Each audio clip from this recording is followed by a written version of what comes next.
L'idée générale, c'est de se mettre tous en ligne et d'avancer en même temps, sur une même ligne, éviter qu'il y ait un décalage. Tôt ce matin, la mobilisation a été à la hauteur de l'angoisse qui étreint depuis lundi la famille de Morgane. Près de 800 personnes ont répondu présentes avec, pour chacune d'entre elles, la volonté d'aider les proches de la collégienne de 13 ans, toujours portée disparue. C'était une évidence, j'ai une nièce de 15 ans, donc je me suis mis à la place des parents, évidemment. J'habite à Guingamp, j'ai grandi ici et c'est vrai que c'est une histoire qui nous touche tous, même autour, les populations autour. On n'a pas l'habitude de ça et c'est vrai que ça reste quand même choquant. Je me dis que ça peut arriver à n'importe qui, n'importe où, tout le temps, dans mon coin où j'habite, pas loin, mais voilà, donc il faut se mobiliser parce que si on ne le fait pas...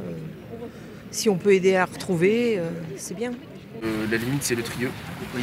Et donc vous, du coup, vous faites toute la partie ouest, en fait. Encadrés par la gendarmerie, près d'une quinzaine de groupes se sont constitués pour passer au peigne fin le nord de l'agglomération guingampaise. Un renfort précieux pour des enquêteurs qui, depuis lundi, travaillent sans relâche sur une disparition plus que jamais inquiétante. Il y a plusieurs hypothèses toujours sur la table. Il y a ce qu'on voit, donc là, par exemple, cette recherche-là qui est visible. Il y a aussi tout le travail de l'ombre que vous ne voyez pas forcément, le travail d'enquête qui existe aussi avec beaucoup d'enquêteurs mobilisés, de la brigade de recherche de Guingamp. Là, on a un renfort de la section de recherche aussi, de Rennes. Donc il y a aussi toute cette partie-là qu'on ne voit pas, mais qui est aussi active. Avec le renfort d'une trentaine de militaires, les recherches vont se poursuivre aujourd'hui encore et sans doute demain. Morgane a quitté son domicile lundi, sans argent, sans portable. Rien ne permet depuis 5 jours de la localiser.